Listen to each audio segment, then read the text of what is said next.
Shabi naman dami rin niya kasama doon ng mga dating stars din ng Bongbong. And of course, sa Batang Quiapo din. Wala na akong bigote. Correct nga eh.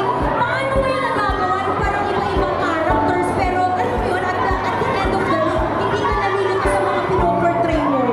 Siyempre, with the guidance of the directors din, and preparation, and kilalanin yung mga characters na ginagawa ko lagi. But other than that, nabaliw na rin ako.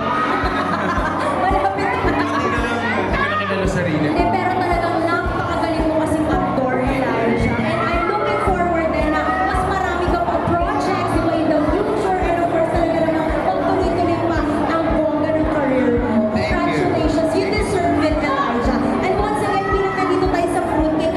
Anong nilook forward mo dito sa movie na to bilang showing natin tomorrow?